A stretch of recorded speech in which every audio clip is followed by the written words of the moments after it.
Quando você estiver com medo de algo, você tem que querer mais que tudo que ele vai embora. Você quer a vida do jeito que era antes de você descobrir que existia algo para se ter medo. Você quer construir uma enorme parede e viver sua vida atrás dela, mas nada fica do mesmo jeito. Não é aquela a sua vida, mas a sua nova vida, com uma parede em volta, e sua escolha não se trata de voltar para o mundo como as coisas eram. A sua é sobre escolher se esconder ou ir direto ao coração da coisa que te assusta. Às vezes, o melhor modo para se mover em direção ao desconhecido é dar passos de bebê. Passos pequenos para fazer coisas ordinárias, para lidar com algo que de nenhuma maneira é ordinária. Nós estamos sempre indo em algum lugar novo o tempo todo. As coisas familiares e só servem para fingir que nós não estamos nos movendo em um território pouco conhecido. Você toma aqueles pequenos passos familiares, você tenta ser honesto e não viver como se nada tivesse mudado, mas continua a tocar sua vida. Mas existem tempos que o que você precisa é um pouco das coisas como costumavam ser. As pessoas acreditam no que elas querem acreditar, encontram o significado do que podem e acreditam nisso. No fim, não importa. Não importa realmente se é engano ou verdade. O que importa é que essas pessoas acreditam.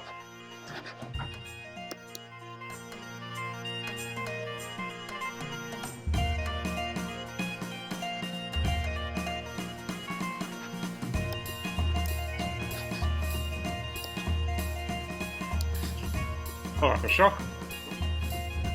Tudo bem com vocês? Espero que sim. Apesar dos pesares, apesar desse mundo que virou de cabeça para baixo 2 vezes, ou mais, tudo mudou. E continua mudando. A história da abertura da entrevista com os pilotos no Congresso americano está rendendo. Mais nenhuma novidade por enquanto. Vão acontecer agora em setembro, vai ter uma nova audiência e tem pelo menos mais 40 testemunhas querendo comparecer à audiência perante o Congresso. Eles estão sendo ridicularizados pelo Pentágono, o próprio Pentágono, onde eles trabalharam, diz que não é verdade, então vá lá o Pentágono, um representante do Pentágono, jurar perante o Senado americano que o David Grush e os outros 2 pilotos mentiram. E aí? Eu vou morder minha língua. Duvido.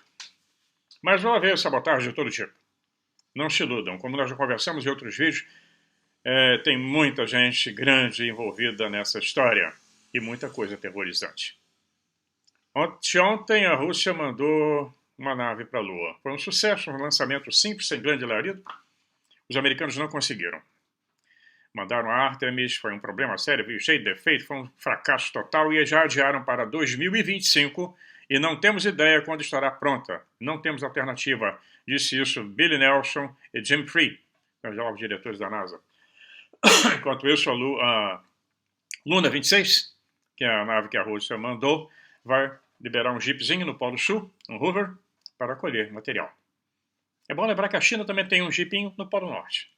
Tem um jeepinho em Marte. Tem uma estação espacial novinha. Enquanto isso, o Império está decaindo. Tem uma hora que todos eles caem. Um ciclo vai se encerrando. Não vai ser muito rápido, ou pode ser rápido, mas está se encerrando. E eu estive vendo alguma coisa sobre o que se falava no passado. Quer dizer, tudo aquilo que se falava no passado está acontecendo agora. Agora Roswell já é verdade. O Bob Lazar está rindo de se escangalhar, né? Ele quase foi preso, foi desmoralizado. Que ele disse, eu trabalhei lá, eu vi. Eu estava lá. A enfermeira que fez o reconhecimento dos corpos. Quantas pessoas foram ridicularizadas, foram perseguidas, tiveram suas vidas arruinadas por causa disso. Todos nós. Chamados de loucos, a família. Nossa, aquele cara é louco completamente. Meu filho, você tem que se tratar. Nossa, você tem que entregar a Jesus, vai para a igreja, essas coisas. Quer dizer que você se enfurne numa igreja. É por aí. Tá? Então o que nós estamos vendo é que a história continua. Eu olhei um dos livros antigos do David Jacobs, da década de 90, A Agenda Secreta dos Aliens. Esse livro deve existir em português. Ele fala com muita propriedade, porque uma das coisas que vão ter que enfrentar quando essas aberturas começarem a acontecer, ela está sendo gradual, primeiro vão falar que existe, depois vão falar que tiveram contato ou não, que eles têm material, vão ter que mostrar esse material, vão ter que falar sobre as abduções, e aí a coisa vai pegar. Esse grupo separatista que está dentro do Pentágono, dentro do governo americano, ele é um componente chave para qualquer equação exopolítica pós-divulgação. Pós-divulgação é quando for oficial. Na Casa Branca, Salão Oval. E aí todos os outros países vão ter que abrir seus arquivos também. Senão vão fazer papel de palhaço, de trouxa. Então, esse grupo separatista, ele é um componente chave. Deve ser uma grande prioridade de um presidente, por exemplo, dos Estados Unidos, que é a nação que está fazendo tudo isso, junto com outros líderes nacionais de países sérios. Não países esculhambados, não. Está preocupado com o identitarismo, com essa menine, pois é, todos. Então, é importante que esse presidente que estiver no poder, vamos lembrar que tem as eleições americanas no ano que vem, ele vai obter controle sobre essa questão. Ele tem que ter.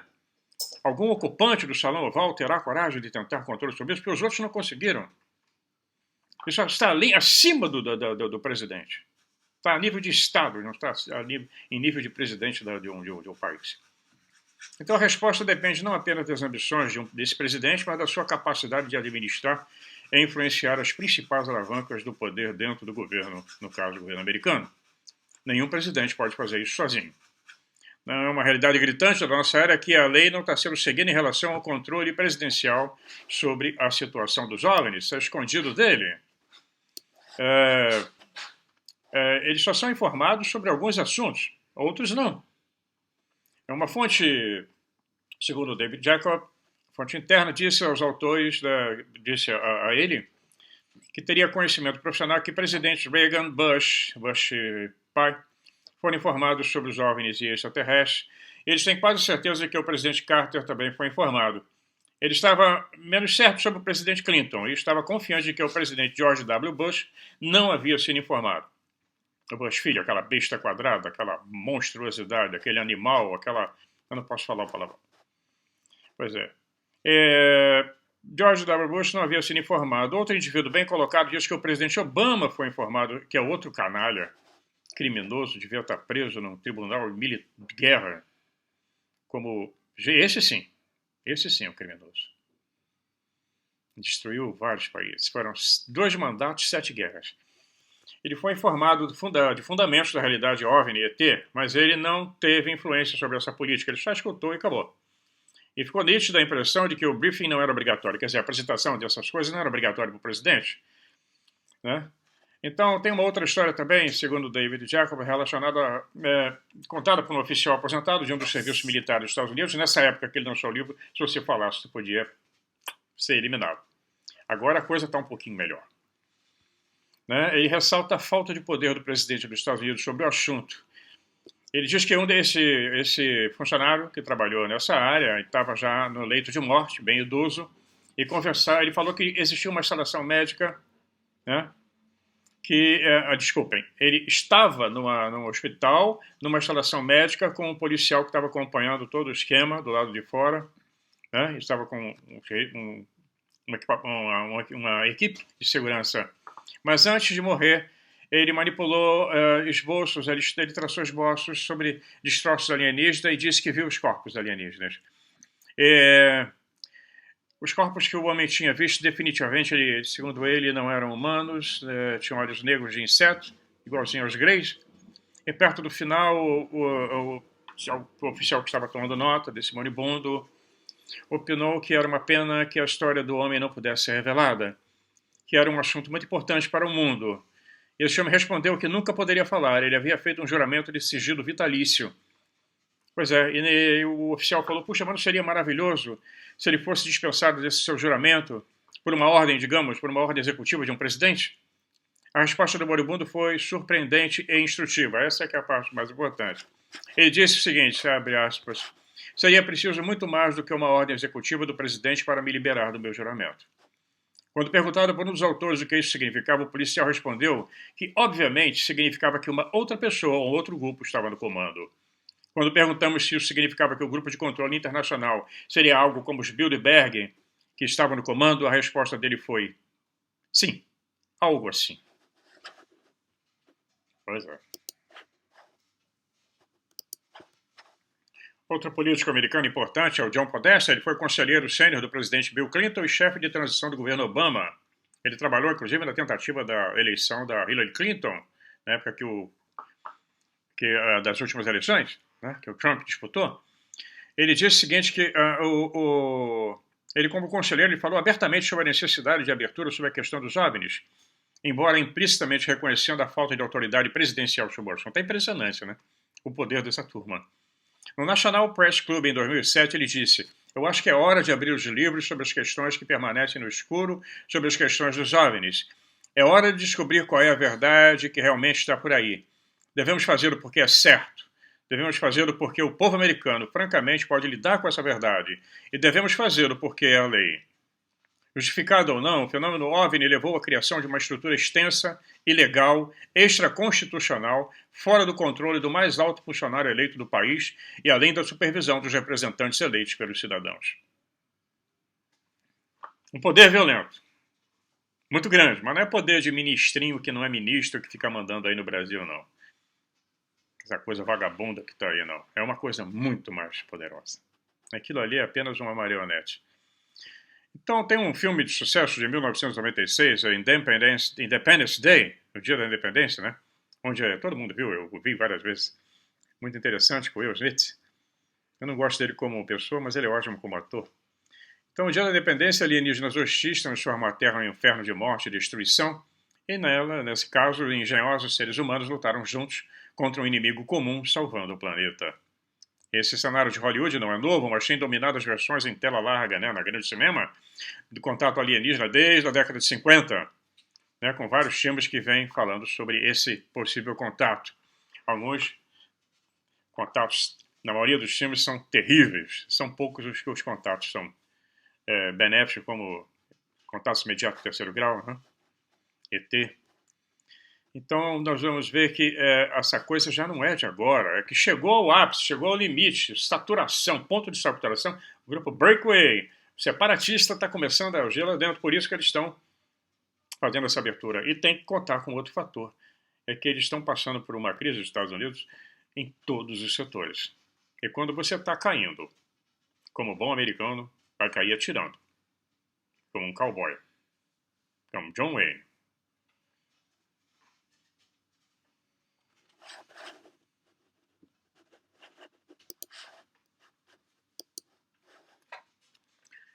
Pois bem, uma versão bem pacífica de contato com o extraterrestre acabou se tornando toda uma corrente cultural, influenciou vários filmes dali para frente. Foi em 1951 o filme O Dia em que a Terra Parou, e dali até contatos imediatos do terceiro grau em 1977, os alienígenas eram visitantes benignos ajudando os humanos. E nesse cenário, os visitantes oferecem aos líderes, cientistas e à mídia sua assistência e cooperação. Existe respeito mútuo, os humanos esperam aprender com os avanços tecnológicos alienígenas e esperamos ajudá-los a viver em paz, cooperando para construir um mundo melhor. Existe, no entanto, uma outra visão da intervenção extraterrestre na vida humana. A ideia de que eles vieram para salvar, especificamente indivíduos especiais, antes que cataclismas aconteçam. Grupos de cultos que acreditam existir desde o início dos anos 50, ou no início do século XX, né? Eu vou ser resgatado. Assim como membros do culto Heaven Gate, que em 1997 estavam tão convencidos que um OVNI viria e os salvaria do apocalipse, que eles se suicidaram. Eles acreditavam que iam ser levados para um mundo superior. 39 deles se mataram para facilitar o resgate de transporte. E o transporte. Então, uma análise cuidadosa do fenômeno de abdução alienígena nos diz que o contato de fato já ocorreu, sem, no entanto, guardar qualquer relação com os cenários descritos acima. Não houve reuniões públicas e nenhum envolvimento com líderes mundiais. Nenhuma cobertura da mídia, também não há colaboração, assistência, guerra, morte ou apocalipse. O contato foi estabelecido nos termos deles, nos termos dos estrangeiros, dos ETs, e em segredo. Buddy Hopkins fala que David Jacob, desculpem, em 66 ele disse que começou a estudar esse fenômeno do OVNI. Eu comecei a estudar antes, Era uma coisa muito complicada você estudar ufologia. Em 66, eu tinha 15 anos. Mas eu já, com os meus 11 anos, já estava metido nessa história por causa dos artigos que saíam nas revistas da Legião da Boa Vontade, do Algero Zaru, que a minha avó, minha doce vó eremita, frequentava. E eu fuxicava as revistas. Ali eu vi pela primeira vez o que era um disco voador, o Raul Nebu, igualzinho os Raul Nebus. Pois bem, vamos continuar. E David Jacobs, ele diz o seguinte: eu nem poderia imaginar que passaria tantos anos da minha vida adulta envolvido nessa pesquisa.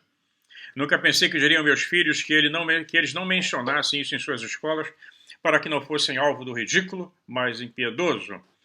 Ele também não presumiu que a esposa dele aprenderia a ficar quieta sobre o trabalho dele, para que funcionários do seu local de trabalho não pensassem que ela havia casado com um louco varrido.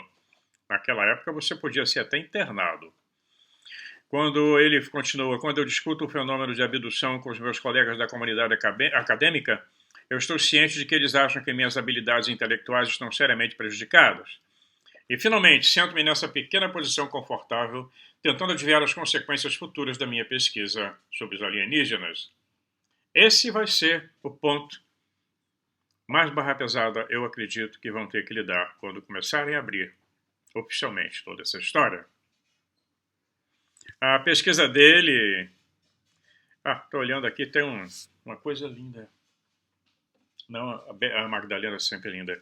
Eu ganhei da minha neta um unicórnio. Ela mandou pela Madalena. Falou: Oma, manda para o Opa Ari. Opa é avô. Olha que coisa linda. Ela tem 2 anos e meio. Mas já está sendo preparada. David Jacobs, ele continua. Que a pesquisa dele começou no Departamento de História da Universidade de Wisconsin, onde ele se formou. E a dissertação de doutorado dele foi focada na controvérsia gerada pelos OVNIs na América. Isso de uma perspectiva intelectual, social e militar da história. Na pesquisa dele, ele disse que passou semanas na base do Exército em Maxwell, bem como na Biblioteca do Congresso, lendo a documentação do governo sobre os avistamentos de OVNIs, e ele viajou pelo país todo entrevistando alguns dos mais proeminentes pesquisadores civis e militares. Em 1975, o Departamento de Imprensa da Universidade de Indiana publicou uma longa versão da dissertação dele do doutorado sob o nome de UFO Controversy in America, a controvérsia sobre os UFOs na América. Ele continua: a minha pesquisa inicial se concentrou em avistamentos. Minha hipótese de trabalho baseada em análises cuidadosas implicava que se os OVNIs viessem de fora da Terra, estaríamos diante da maior descoberta científica de todos os tempos. Por outro lado, se os avistamentos fossem resultados da confusão das testemunhas com fenômenos naturais ou convencionais, ou da sua própria imaginação, o fenômeno OVNI acabaria sendo relegado a fazer parte da cultura popular. Eu pensava que havia apenas essas 2 possibilidades. E assim, juntei-me aos investigadores que tentavam alertar por meio de depoimentos de testemunhas se o que eles estavam vendo era uma nave anômala, artificial e controlada por inteligência. Eles analisaram fotografias, gravações de filmes, arquivos de radar, todos detritos aparentemente gerados por OVNIs, e assim reunimos centenas de milhares de relatórios de avistamentos de todo o mundo. Então, isso já naquela época. No início dos anos 70, ele disse que trabalhava com uma metodologia que determinava se a testemunha era credível ou não, e ele se tornou um pesquisador de campo de uma extinta organização que analisava os fenômenos entrevistando testemunhas, batendo de porta em porta de outros pesquisadores e publicando resultados do trabalho em revistas de ufologia. No início dos anos 70, a comunidade de pesquisa havia coletado tantos relatos de OVNIs que seu banco de dados era enorme. Nós sabíamos sobre o tempo de avistamento, duração, movimento, mudança de cor, número de testemunhas, efeitos dos OVNIs em animais, pessoas, equipamento eletrônico, carro, meio ambiente em geral. Cada um desses relatórios foi cuidadosamente pesquisado e documentado. Em muitos casos, a abundância de testemunhas deu mais credibilidade a evidências, mas foi naquela época que o chefe visível da comunidade de pesquisa era o Dr. Allen Hynek, o famoso doutor do gás do pântano, que trabalhou para a Força Aérea Americana por mais de 20 anos, até que encheu a paciência, saiu e fundou a MUFON, um dos fundadores. Ele mudou de lado. Ele fazia todo o trabalho dele, era mentir sobre os avistamentos, tentando ridicularizar os avistamentos, transformando aquilo em fotografias de inseto, nuvens de gás de pântano, vai por aí afora, planeta Vênus. Então, nessa época, ele conhece o Joe Allen Hynek, né? Que já esteve no Brasil várias vezes, né, antes de falecer. E ele diz que, assim, é claro que houve debates internos sobre os casos específicos, mas isso não desacreditou a legitimidade do fenômeno como um todo. No final dos anos 70, a evidência do caso OVNI como um fenômeno real era tão grande que não se podia mais negar que as testemunhas viram algo extraordinário cuja origem provavelmente estava além da Terra. E como parte da nossa pesquisa, ele continua, nós pensamos que nas consequências do contato entre espécies exóticas e humanas.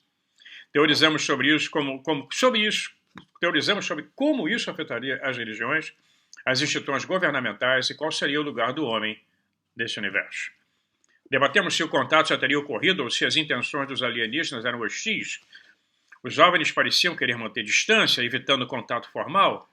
Eles não estavam fazendo pousos em massa, apenas voando por alguns momentos e depois desaparecendo. Sua aparente timidez sugeria que eles eram neutros, ou pelo menos não eram hostis aos humanos. No entanto, a curiosidade e os questionamentos sobre as motivações dos alienígenas continuaram sob a investigação do próprio fenômeno. Embora, como havia muito pouca informação a esse respeito, a maioria dos pesquisadores não gastou muito tempo com tais especulações. Quanto mais aprendíamos sobre os ocupantes dessas naves, mais difícil se tornava entender suas motivações. Ainda na década de 70 até agora, ninguém sabe.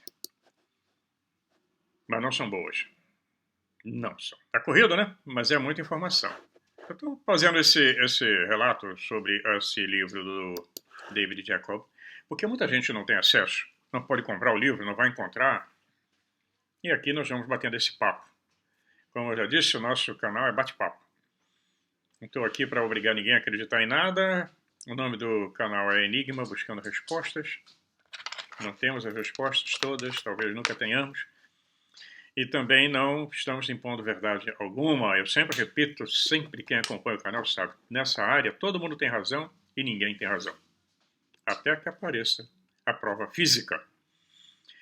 Então vamos lá. Durante as décadas de 60 e 70, os relatos de OVNIs e seus ocupantes começaram a assumir uma natureza cada vez mais bizarra. Os OVNIs perseguiam carros, desapareceram no ar, deixavam marca das testemunhas, eles operavam em segredo sem motivo aparente. Testemunhas afirmaram ter visto os ocupantes fora das suas naves ocasionalmente. Eles alegaram ter observado esses humanoides ao redor de suas naves, paralisando e examinando os infelizes humanos. Sem pedir autorização, eu conheço pessoalmente vários casos. Tenho casos pessoais e bem direto comigo. Inclusive a menina que trabalha como gerente aqui no prédio. Mas os outros relatórios mostraram os humanoides consertando suas naves ou fazendo buracos no solo. Às vezes eles são mostrados coletando plantas, aparentemente para satisfazer sua curiosidade sobre a flora e a fauna terrestre. Estamos assim nessa história há milhares de anos, né? Ah, não dá para engolir essa. Em outras ocasiões eles se envolvem em comportamentos mais desconcertantes, não prestando atenção às testemunhas ou aparecendo inesperadamente com uma pequena caixa nas mãos, depois desaparecendo. Ou uma bola brilhante. O registro dessas atividades foi um desafio para os pesquisadores que buscavam nelas algum sentido. A nossa mentalidade não era, em caso algum, a de quem observava alguma intenção hostil no seu comportamento. Na verdade, os alienígenas pareciam estar pesquisando a topografia ou obtendo algum conhecimento.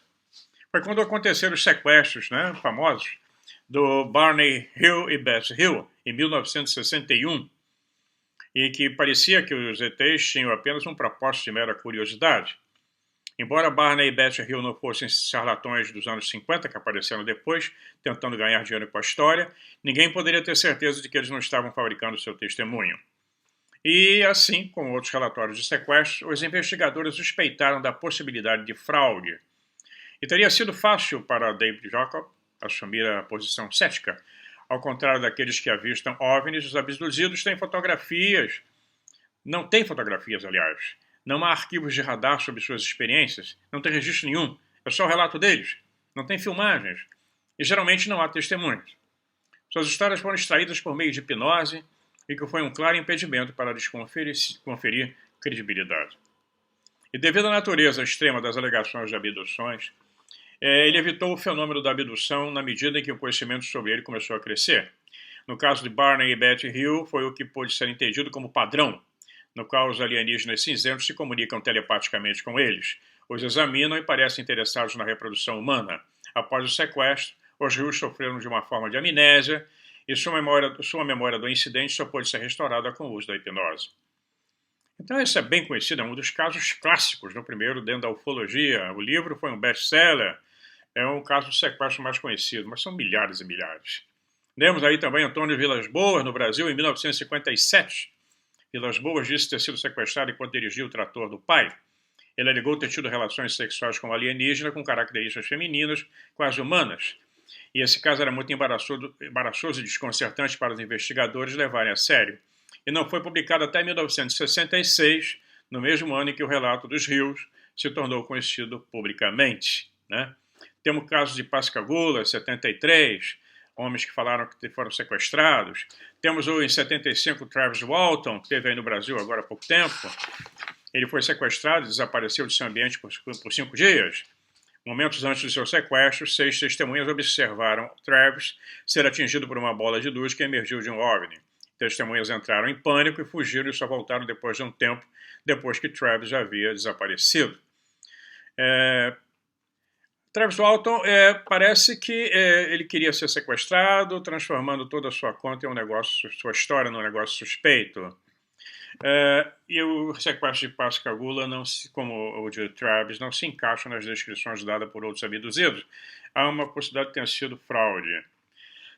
Nessa época, o David Jeffers, em 76, ele conversou com o Dr. J. Allen Hynek, de uma maneira confidencial e erroneamente, que ele achava que o tão divulgado caso de Pascagoula e o caso de Travis Walton eram possivelmente fraudes. Eu fiz isso por causa de nossa ignorância no fenômeno. Ele achava que a possibilidade de que esses casos fossem fraudes era maior do que a possibilidade de que, de fato, os abduzidos diziam a verdade, ou seja, que eles haviam sido abduzidos por alienígenas. Você só vai acreditar com as evidências. Bom, ele entrevistou também Betty Barney Hill, que contou que mantinha em segredo toda essa história durante muito tempo. Ela falava que as entidades tinham levado o esperma do marido, né?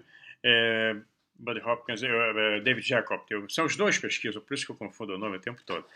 Ele achou isso fascinante e isso vai começando a formar um padrão em todos os casos. E não são padrões bonzinhos. Não é aquele ET como a menina da Helena Danai, que diz que tem um namorado chamado Thor. Tem sempre esses nomes, Thor, né? Astar Sheran. Tem nada disso. Cadê? Nunca veio aqui resolver nada. Ela faz aquela cara beatificada que tem um namorado ET. A realidade é bem diferente. A realidade dessas turmas é muito, muito, muito diferente.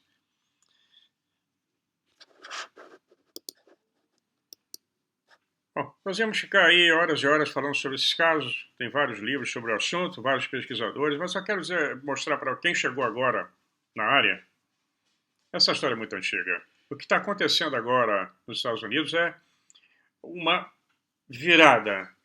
Depois de décadas, de mais de 70 anos de acobertamento, perseguição e desmentidos, todo mundo agora está falando do assunto. Isso tem a ver com o momento atual do nosso planeta e se abrem inúmeras possibilidades. Nós temos várias hipóteses possivelmente já fizeram contato com uma dessas turmas. Não, são várias raças. São várias etnias. São vários tipos. Pode ser que tenham feito contato com... Então, os outros países também. Está todo mundo quietinho, esperando. Tipo, se você falar, eu falo. Conta você primeiro. Que vai alterar todo o nosso planeta. Ou se isso tudo já está fazendo parte de uma agenda já preparada para fazer um governo global, com o intuito de enfrentar essa situação ou de entregar. Eu mantenho o meu poder, mas você toma conta de uma parte. Aí eu vou te dar material biológico, né? Energético, mineral, a fazenda. A fazenda. Então, eles dizem que até a década de 80, a maioria das abduções relatadas mostravam um padrão de semelhança. Paralisia, exames médicos físicos, telepatia, amnésia e pequenas entidades cinzentas com grandes olhos negros. Esse é o padrão. A menina que trabalha aqui, ela me relatou que eles entraram no quarto dela, ela foi sequestrada, abduzida várias vezes e colocaram um implante que está lá no braço dela. Tem radiografia. E muita gente com esse implante. Nós vamos continuar a falar sobre isso, o assunto é extenso e é bem atual, embora o livro seja de mais de 10 anos atrás, mais de 20 anos. É impressionante como agora tudo está vindo à tona. E aqueles que eram loucos, que nos chamavam de loucos, agora vão ter que morder a língua, porque eu acho que já passou do ponto sem retorno. Quer dizer, pode ser que eles fechem tudo outra vez, mas será que eles vão conseguir? Tem eleições no ano que vem nos Estados Unidos, então aquela besta quadrada do bidê vai ter que sair, ou ele vai ter que empacotar antes, ou empacota antes, que o cara está sendo um desastre em todos os sentidos. A maioria dos líderes mundiais são idiotas. Marionetes obedecendo a esses poderes paralelos. Há uma briga entre esses poderes. Nós temos várias frentes disputando o controle do planeta. Nós temos conversado sobre isso. Poder. A razão do poder é o próprio poder. Mas a turma lá do outro lado, os CTs, talvez tenha uma outra ideia. Não dá para falar tudo hoje. Nós vamos continuar na quarta-feira. Agora voltamos ao normal. Vou ter 2 vídeos por semana. Na medida em que tiver uma novidade, eu publico um vídeo. Eu quero que vocês continuem nos acompanhando. O nosso canal não é monetizado, não está mais monetizado. Mas as propagandas acontecem, porque o YouTube, a plataforma é dele, só me deu a concessão. Então o pessoal reclama de propaganda, mas eu não posso fazer nada contra isso. Mas vamos continuar. A plataforma ainda é a melhor que tem para a gente colocar essas ideias enquanto podemos. Tá bom? Olá, queridos. Boa tarde para todos vocês. Essa história que o Arimateia está contando, estamos buscando respostas. Enigma é isso, né? Buscando respostas, como todos estão. Todos querendo saber, todos na dúvida. Um grupo diz que é conspiração, outro diz que é história, outros querem trazer a verdade. Mas, como dizem, onde há uma conspiração, há uma verdade escondida. David Grush, ele acabou de dar um testemunho no Congresso americano e realmente revelou que tem corpos e tem muitas evidências, não só de avistamentos de aviões, de UFOs, mas realmente de, como se diz, indivíduos que foram mortos, que acharam em diversos acidentes. Mark Milley, por sua vez, ele nega esse testemunho e diz que não pode ser. Já o Michael Salla, ele entende a posição do Mark Milley, porque nem todos que estão ali no Congresso são conhecedores dos fatos. Uns porque não faz parte da pasta deles ter esse conhecimento. Então, é mais fácil dizer que não sabemos do que dizer que não, isso não faz parte da minha jurisdição. Então, esperamos que esses documentos sejam liberados o mais rápido possível. Aliás, nada será feito antes do fim de 2024.